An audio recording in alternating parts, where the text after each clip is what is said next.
সবাইকে বলো নতুন করে আবার জয়েন করতে।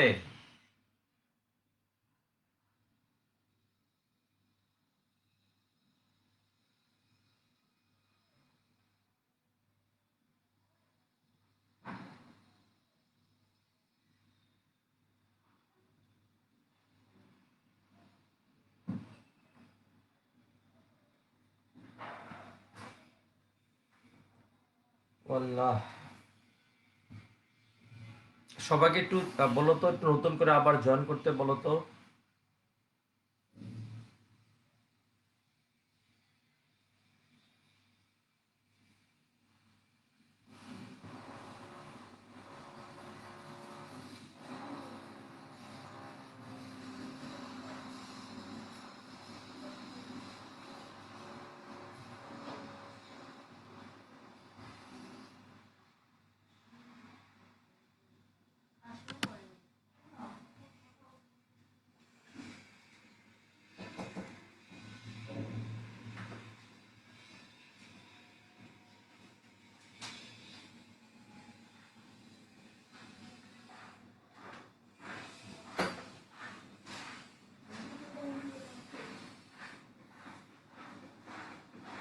আচ্ছা, যে সংজ্ঞাটা বলতেছিলাম সেই সংজ্ঞাটাতে আবার আসি একটু।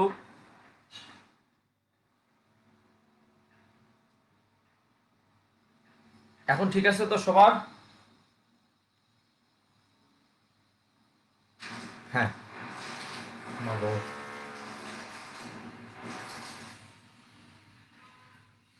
আচ্ছা, সবাই একটু জড় প্রসঙ্গ কাঠামোর সংজ্ঞাটা লেখো। দেখো, পরস্পর ধ্রুব বেগে গতিশীল, পরস্পর ধ্রুব বেগে গতিশীল যে সমস্ত প্রসঙ্গ কাঠামোতে, পরস্পর ধ্রুব বেগে গতিশীল যে সমস্ত প্রসঙ্গ কাঠামোতে নিউটনের গতি বিষয়ক সূত্রগুলো, পরস্পর ধ্রুব বেগে গতিশীল যে সমস্ত প্রসঙ্গ কাঠামোতে নিউটনের গতি বিষয়ক সূত্রগুলো মেনে চলে তাদেরকে জড় প্রসঙ্গ কাঠামো বলে। সবাই লিখতে পারছে? তাহলে আমরা আজকে প্রথমেই ক্লাসের শুরুতে প্রথমেই প্রসঙ্গ কাঠামো শিখলাম, তারপরে শিখলাম হচ্ছে জড় প্রসঙ্গ কাঠামো। এবং আজকের দিনের পরের প্রশ্নে আসেন, লেখেন আজকের দিনের পরের প্রশ্ন, আইনস্টাইনের বিশেষ আপেক্ষিক তত্ত্বের স্বীকার্য দুটি লিখো। আইনস্টাইনের বিশেষ আপেক্ষিক তত্ত্বের স্বীকার্য দুটি লিখো। দো আবার আটকায় না আল্লাহ। হিফাত, আইনস্টাইনের বিশেষ আপেক্ষিক তত্ত্বের স্বীকার্য দুটি লিখো। আমরা মনে হয় লিখতে পারছি।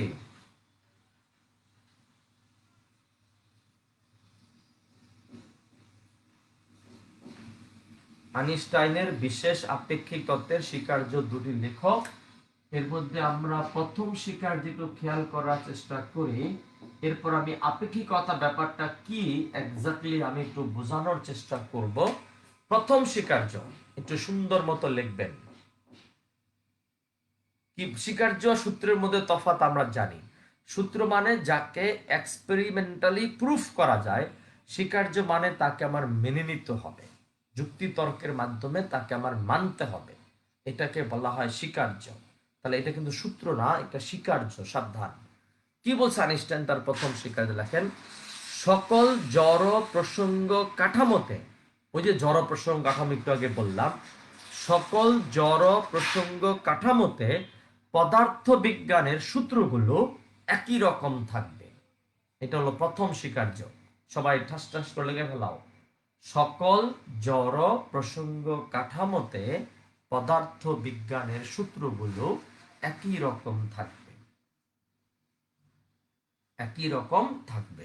আমরা মনে হয় লিখতে পারছি, সকল জড় প্রসঙ্গ কাঠামোতে পদার্থ বিজ্ঞানের সূত্রগুলো একই রকম থাকবে। যেমন দেখো, যেমন আমি তোমাদেরকে বলতে চাচ্ছি এটা হলো একটা প্রসঙ্গ কাঠামো, তার পাশে এইটা হলো আরেকটা প্রসঙ্গ কাঠামো, একটা হচ্ছে এস আর একটা হচ্ছে এস প্রাইম। এই কাঠামোটা এস প্রাইম কাঠামোটা এক্স অক্ষ বরাবর, এটা যদি এক্স অক্ষ হয় এটা হচ্ছে এক্স অক্ষ প্রাইম, তাহলে এস মানে এস প্রাইম কাঠামোটা এই কাঠামোর সাপেক্ষে এক্স অক্ষ বরাবর ভি বেগে, ভি ধ্রুব বেগে গতিশীল। তাহলে এই দুটাকে আমরা বলতে পারবো তারা হচ্ছে একটা প্রসঙ্গ কাঠামো। কি বলছে সূত্রের মধ্যে? সকল জড় প্রসঙ্গ কাঠামোতে পদার্থ বিজ্ঞানের সূত্রগুলো একই রকম থাকবে। কেমন? মনে করো পদার্থ বিজ্ঞানের অতি অতি পরিচিত একটা সূত্র F = ma। এই কাঠামোতে যদি F = ma হয়, তাহলে এই কাঠামোতে হবে F প্রাইম সমান সমান M প্রাইম A প্রাইম। সূত্রের ফরমেশন সেম থাকবে, মান তো আর সেম থাকবে না। এখানে F এর মান যা হবে এখানে F এর মান তা হবে না, এখানে A এর মান যা হবে এখানে A এর মান তা হবে না, এবং এখানে M এর মান যা হবে এখানে M এর মান তা হবে না। তোমাকে একটু মনে করা দাও আমার, জাস্ট আমি তোমাকে মনে করায় দিচ্ছি, আমরা এতদিন পর্যন্ত যা কিছু পড়ে আসছি সবই ছিল Newtonian mechanics. although we have কি বলা যায় discuss, we know, we used, we applied Newtonian mechanics. Newtonian mechanics অনুসারে তিনটা জিনিস ধ্রুবক, এটি কারো সাপেক্ষে কখনো চেঞ্জ হবে না। এক, বস্তুর মানে দুইটা ঘটনার মধ্যবর্তী সময় কারো সাপেক্ষে চেঞ্জ হবে না। একটা বস্তুর দৈর্ঘ্য বা স্থান কারো সাপেক্ষে চেঞ্জ হবে না, এবং বস্তুর ভর কারো সাপেক্ষে চেঞ্জ হবে না। তোমরা মনে হয় দেখেছো আমাদের কাছে যখনই বস্তুর ভর আসতো সমাকলন করার সময়, ব্যবকলন করার সময় সে ধ্রুবক বলে তাকে আমরা বাইর করে দিতাম। কিন্তু জেনে তুমি অবাক হবা, নিউটনীয় আইনস্টাইন মেকানিক্স অনুযায়ী দুইটা ঘটনার মধ্যবর্তী সময় সবার কাছে এক না। আইনস্টাইন মেকানিক্স অনুসারে একটা বস্তুর দৈর্ঘ্য আমি স্থির, আমি একরকম মাপবো, তুমি গতিশীল, তুমি অন্যরকম মাপবা। আইনস্টাইন মেকানিক্স অনুসারে একটা বস্তুর ভর 10 কেজি, আমি স্থির, আমি মাপলাম 10 কেজি, বাট তুমি গতিশীল, তুমি তার চেয়ে বেশি মাপবা। তার মানে আইনস্টাইন মেকানিক্স অনুসারে বস্তুর ভর ধ্রুবক না, বস্তুর দুইটা ঘটনার মধ্যবর্তী সময় সেম না, একটা বস্তুর দৈর্ঘ্য সবার কাছে সেম না। এই তিনটা জিনিস নিয়ে কিন্তু আইনস্টাইনের সাথে নিউটনের কন্ট্রাডিকশন। কন্ট্রাডিকশন কেমন? যে মতের পার্থক্য। এখন তোমরা আমাকে একটু ঝটপট, হ্যাঁ আচ্ছা, অবজেকশন মানে বুঝলাম না। আব্দুর রহমান,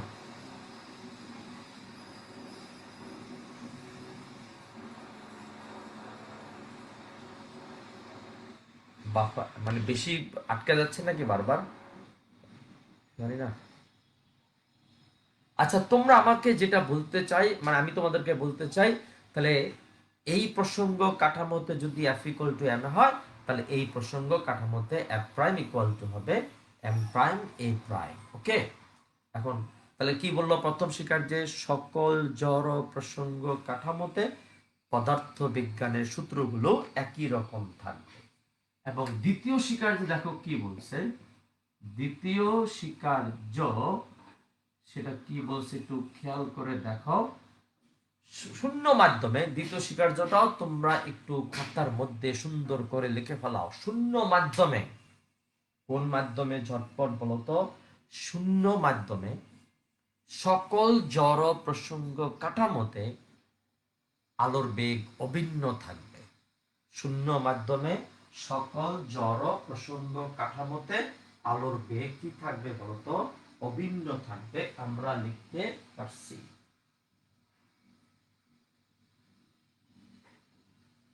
সবাই আশা করি লিখতে পারছো। শূন্য মাধ্যমে সকল জড় প্রসঙ্গ কাঠামোতে আলোর বেগ অভিন্ন থাকবে। এই কথাটার অর্থ হলো বাজান, এই কথাটার অর্থ হলো আমি যদি স্থির থাকি আমার কাছে আলোর বেগ যেমন, তুমি যদি গতিশীল থাকো তোমার কাছে আলোর বেগ সেমন। মানে কি? মানে হলো dc/dt of course equal to 0। এটাই হলো আইনস্টাইনের দ্বিতীয় স্বীকার্য। দ্বিতীয় স্বীকার্যটা তাহলে কি বললো একটু মনোযোগ দিয়ে শুনি আমরা। শূন্য মাধ্যমে সকল জড় প্রসঙ্গ কাঠামোতে আলোর বেগ অভিন্ন থাকবে। তাহলে এই দুইটা স্বীকার্যকে বলা হয় আইনস্টাইনের বিশেষ আপেক্ষিক তত্ত্বের স্বীকার্য। এবং যদি কিছু মনে না করো, don't take me otherwise today, আমি দুইটা স্বীকার্য তোমাকে পড়াইলাম, দুইটা সংজ্ঞা পড়াইলাম, এবং তোমাদের মধ্যে কমেন্টস নিব, আমি কমেন্টস সমানে নিব আমি। এবং আমি তোমাদেরকে যে এক্সাম্পলটা পড়াবো, আমি তোমাদেরকে যে এক্সাম্পলটা এখন দিব, এই এক্সাম্পলটা যদি কেউ একটু না বোঝো আমাকে কমেন্টস করা যাবে। আচ্ছা, এটা এটা বলি হৃদয় আব্দুল্লাহ, একটু খেয়াল করে দেখো কেন অভিন্ন থাকে তার জবাব দেই। মানে আলোর বেগ সবার কাছে সেম কেন, এটা পড়াইতে গেলে অনেক সময় লাগবে। যদি সুযোগ দাও আমি এক সময় পড়াই দেবো, এটা হয়তো আগামী ক্লাসে আমরা এটা পড়াইতে পারবো, আগামী ক্লাসে এটা পড়াইতে পারবো। তারপরও যদি তোমার পক্ষে সুযোগ হয়, আমাদের জাফর ইকবাল স্যারের একটা বই আছে আপেক্ষিকতা, ওই বইটার ভিতরে উনি একদম ডিটেলস ম্যাথ করে প্রমাণ করে দিচ্ছেন। যদি সুযোগ থাকে বইটা পড়ার, বা যদি নেটে তার পিডিএফ কপি থাকে, বা অর্ডার দিয়ে, তো অনলাইনে তো অর্ডার করা যায় এখন, বইটা একটু কষ্ট করে এনে নিবা, দেখবা আপেক্ষিকতার কিছু কিছু আইটেম, একদম সহজ আইটেম উনি সুন্দর করে ওখানে ব্যাখ্যা করে দিয়েছেন। ওখানে তিনি ব্যাখ্যা করে দিয়েছেন why the velocity of light in all frame of reference will be constant.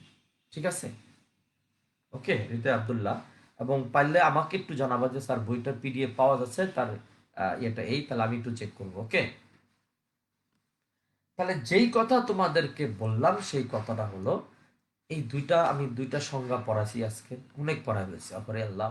তারপরে তোমাদেরকে আবার দুইটা স্বীকার্য পড়াইলাম, মেলা কিছু পড়াইছি। বাট এখন আমি আপেক্ষিকতা বোঝার জন্য একটা এক্সাম্পল বলবো।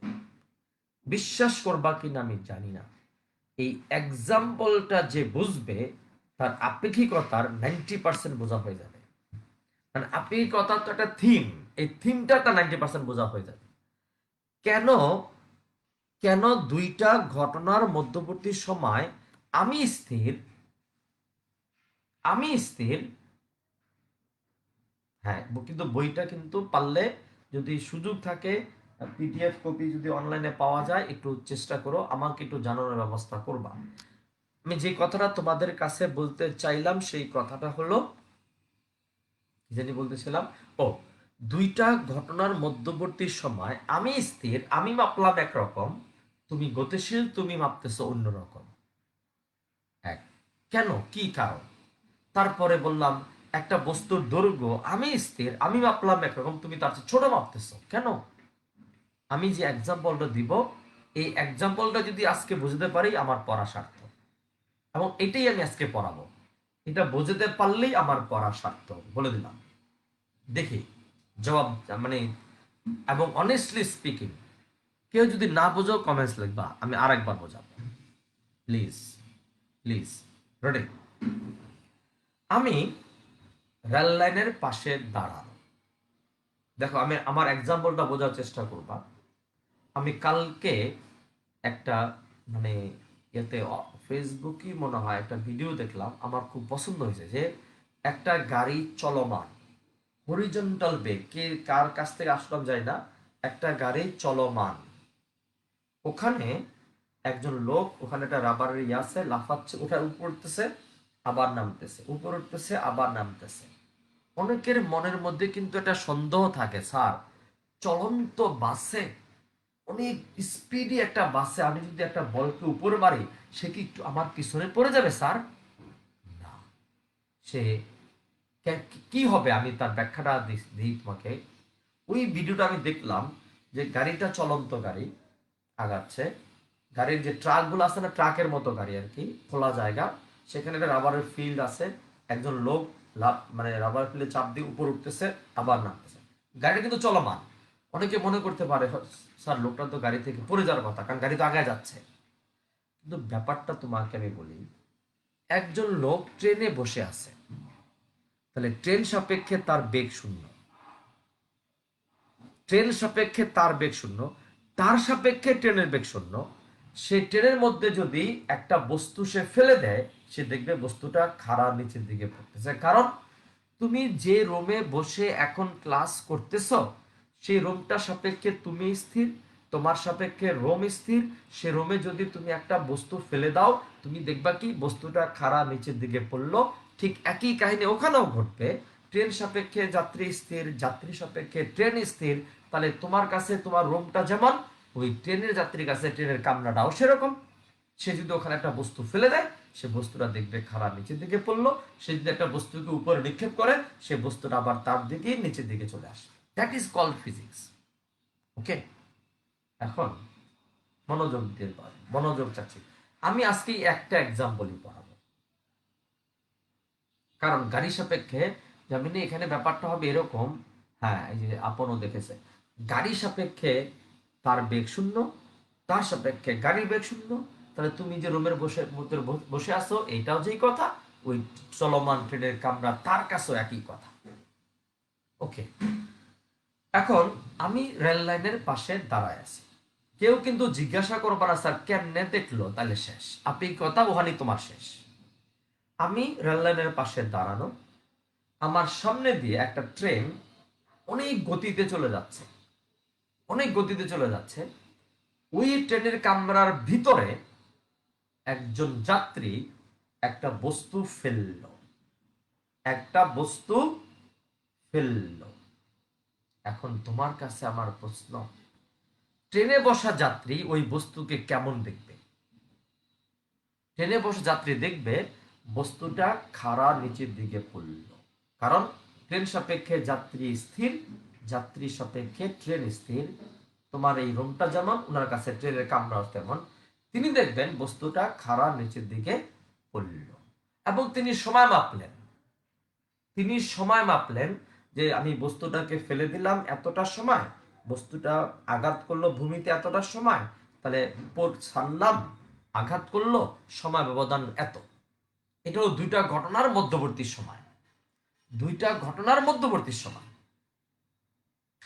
এখন তোমরা আমাকে বলো তো, আমি রেল লাইনের পাশে দাঁড়ানো, আমিও ওই বস্তুটাকে দেখব। যদি বলো স্যার আপনি কেমনে দেখবেন স্যার, ওটা কি গ্লাসের জানলা ছিল স্যার, ওটা কি আদৌ কি দেখবেন স্যার, ও কথা বললে তোমার আপিকতা শেষ ওখানে।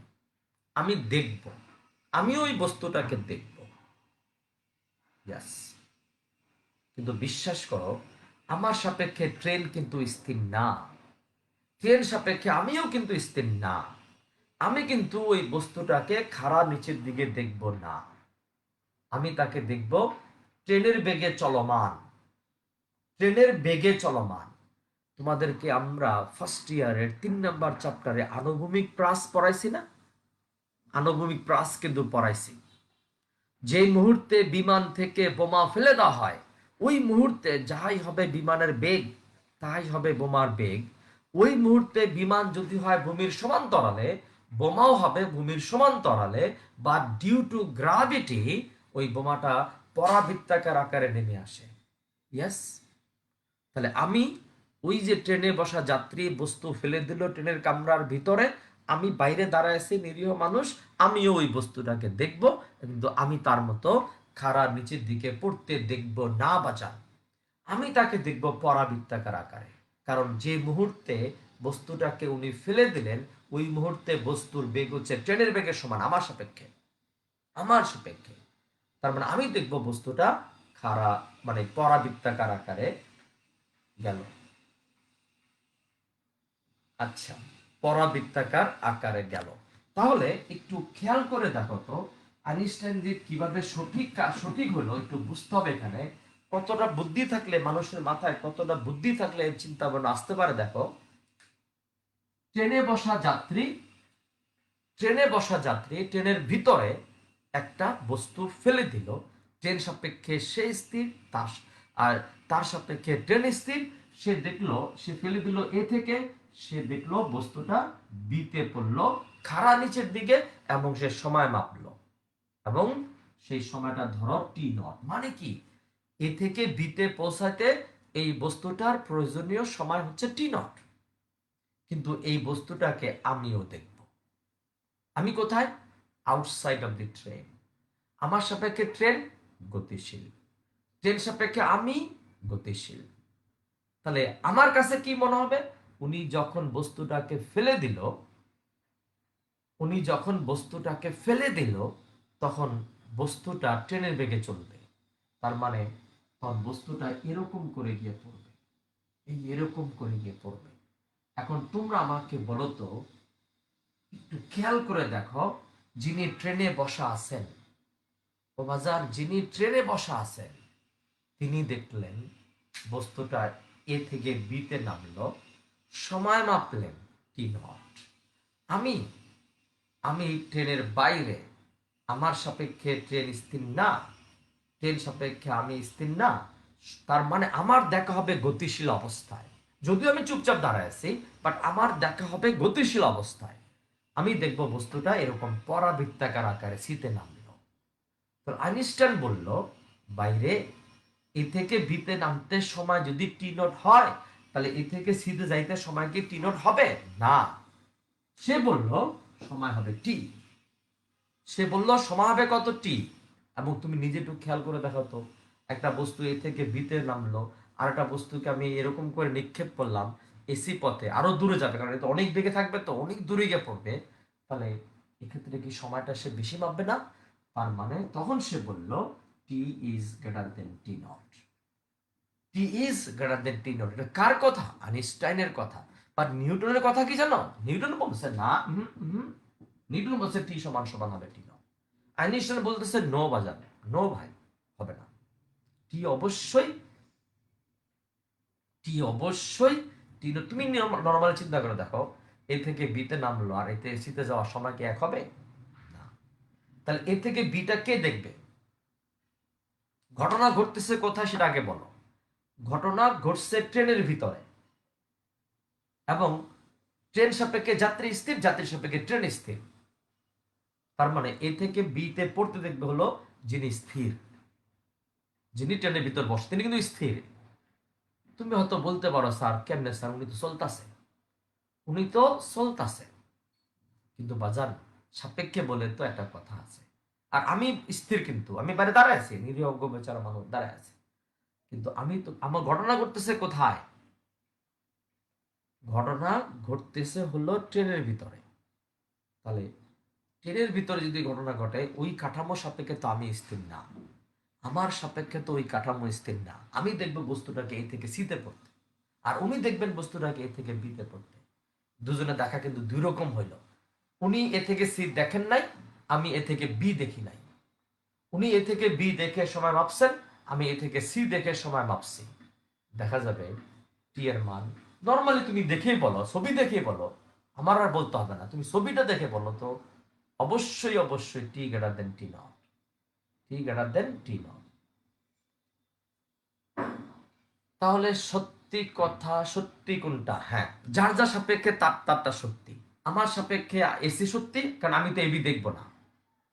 আবার ওনার সাপেক্ষে এবি সত্যি, উনি এসি দেখবেন না, এবং তোমাকে আমি একটু বলি, জবাব দেই।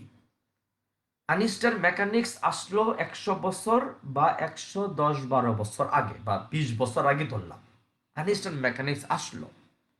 বাট তুমি জানো কিনা আমি জানি না, আমি মানে মানে সর্বোচ্চ নিরপেক্ষতা বজায় রেখে বলতেছি, তুমি জানো কিনা জানি না, এই কাজ, এই আইনস্টাইন মেকানিক্সের কাজ আজ থেকে 1500 বছর আগে হয়ে গেছে।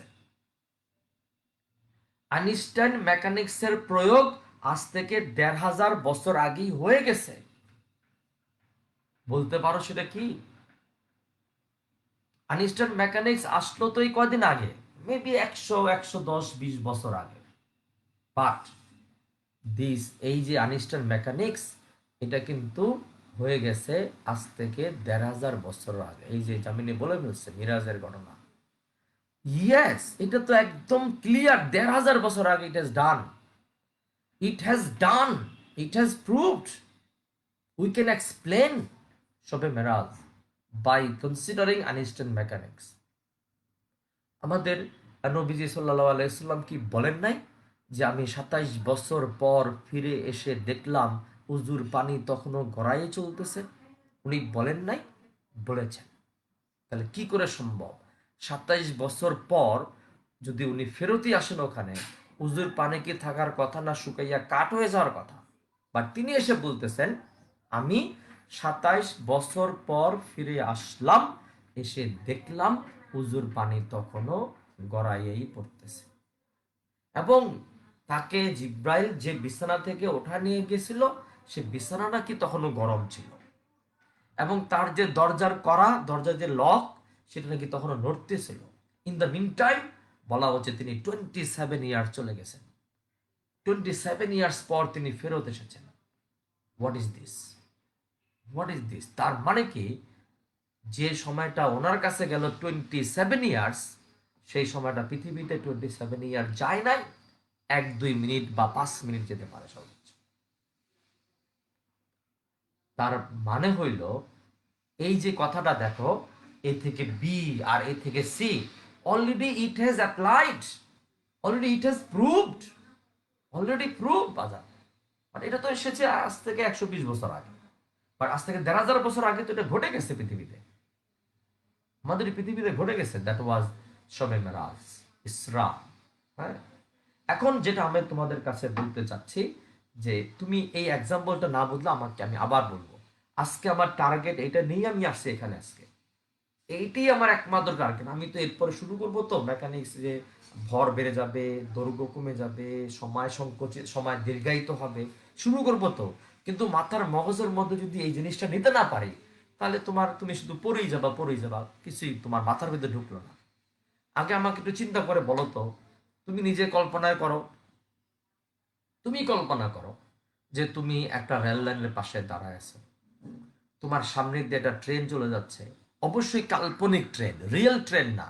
এবং তোমার জ্ঞাতার্থে আমাকে একটু জানানো উচিত, Einstein mechanics is not applicable for lower velocity. এই বাসের বেগ, ট্রেনের বেগ, এই সমস্ত বেগের জন্য Einstein mechanics is not applicable. Einstein mechanics is applicable for higher velocity whose velocity is very near to light velocity. যে সমস্ত বেগগুলো আলোর বেগের কাছাকাছি বেগ, তাদের জন্য হলো আইনস্টাইন মেকানিক্স। বুঝতে পারছো তুমি? তার মানে একটু খেয়াল করো, তুমি একটু কল্পনা করো প্লিজ, ইমাজিন। চোখ বন্ধ করে ফেলতে পারো? স্যার চোখ বন্ধ করে ফেলবো? আচ্ছা, চোখ বন্ধ করে চিন্তা করো তো, তুমি একটা রেল লাইনের পাশে দাঁড়ায় আছো, একদম চুপচাপ নিরীহ বেচারা দাঁড়ায় আছো, তোমার সামনে দিয়ে একটা ট্রেন চলে গেল, এবং তুমি ফার্স্টে কল্পনা করো, ব্যাপারটা চিন্তা করো, ট্রেন সাপেক্ষে তুমি স্থির নাও, তোমার সাপেক্ষে ট্রেন স্থির নাও। ঘটনা যদি তোমার কাঠামোতে ঘটে, তাহলে তুমি তা দেখবা স্থির অবস্থায়, ট্রেনের যাত্রী দেখবে তা গতিশীল অবস্থায়। আবার ঘটনা যদি ট্রেনের ভিতরে ঘটে, ট্রেনের যাত্রী দেখবে স্থির অবস্থায়, তুমি দেখবা তাকে গতিশীল অবস্থায়। যেমন বিমানের পাইলট যখন কোন একটা জায়গায় বোম্বিং করে, সে বোমাটাকে কেমন দেখে জানো? সে বোমাটাকে দেখে খাড়া নিচের দিকেই পড়তেছে, বোমা খাড়া নিচের দিকে পড়তেছে। অথচ আমি তুমি দেখবো কেমন? আমি তুমি দেখবো হচ্ছে পরাবৃত্তাকার মতো। তাহলে আমি দেখলাম খাড়া নিচের দিকে, আর তুমি দেখলাম পরাবৃত্তাকার পথে, তোমার মাপার সময় আর আমার মাপার সময়কে এক হবে? হওয়া উচিত? হওয়া উচিত না, হওয়া উচিত না। কারণ আমি দেখতেছি এ থেকে বি, আর তুমি দেখতেছো এ থেকে সি। এ থেকে বিতে নামতে সময় যদি টি নট হয়, এ থেকে সিতে যেতে সময় টি নট হবে না।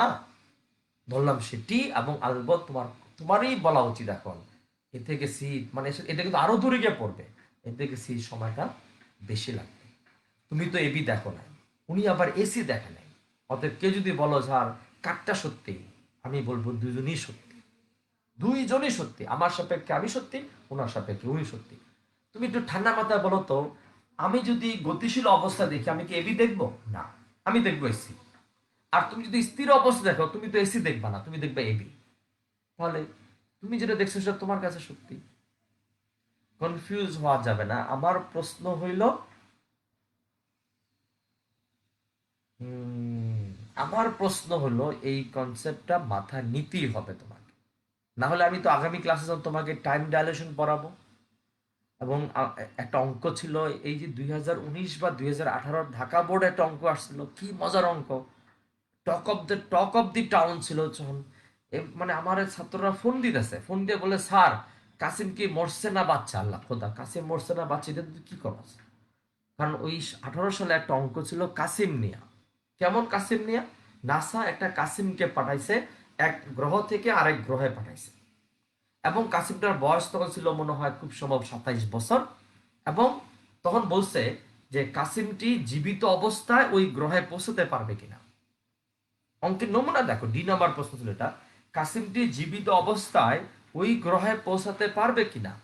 দেখা গেল আমি যদি নিউটনিয়ান মেকানিক্স ফলো করি, কাসিম মানে কাসিমের যে গড় আয়ু তার চেয়ে বেশি আয়ু হয়ে যায় ওই গ্রহে পৌঁছাইতে, তার মানে কাসিম মারা যাবে। কিন্তু অবাক কাণ্ড, আমি যদি আইনস্টাইন মেকানিক্স প্রয়োগ করি, কাসিম জীবিত অবস্থা ওই গ্রহে পৌঁছবে। Yes.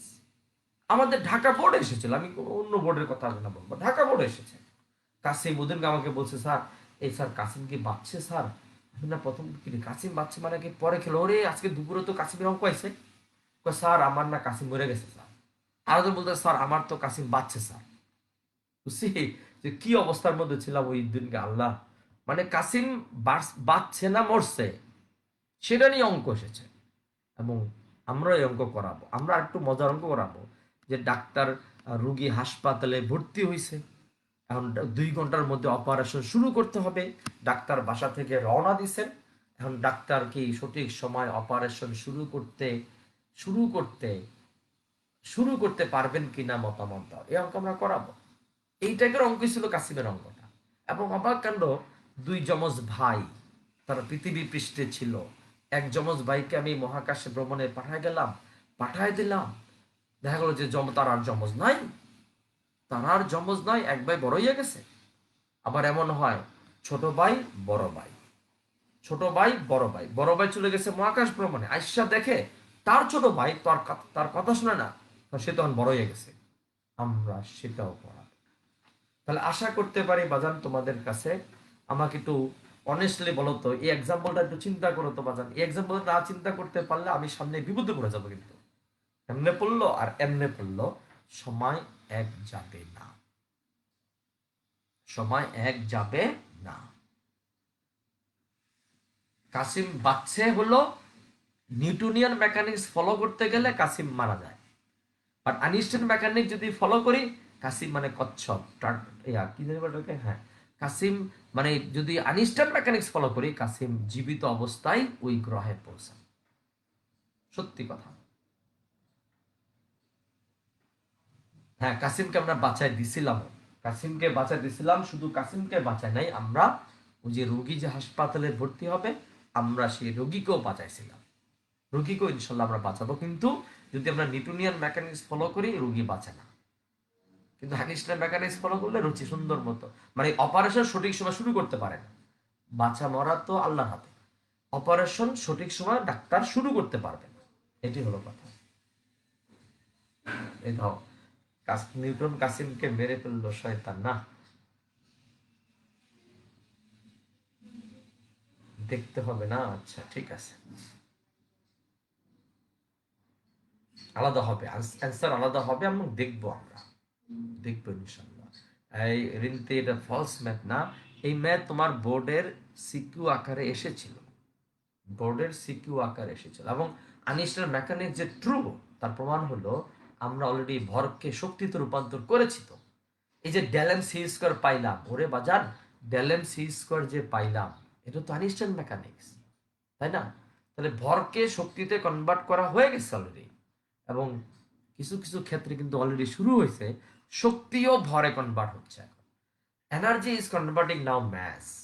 এবং এটা যদি বেশিরভাগ হয়, একটা বিপ্লব হবে এই মহাবিশ্বে, বিপ্লব হবে। তুমি হলো ম্যাস, তোমাকে আমি এনার্জি বানাবো, এনার্জি বানায় তোমাকে আলোর বেগে পাঠিয়ে দিব, এবং তারপর আবার তোমাকে আমি ম্যাস বানাবো, তোমাকে আগের মতো বানায় ফেলবো।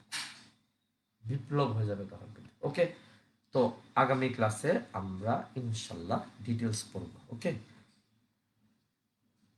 আচ্ছা, রিয়েক্ট দিচ্ছি না, বাট স্ক্রিনে রিয়েক্ট দিচ্ছি, দেখাচ্ছে। এটা কোন আপনি আল্লাহ জানে।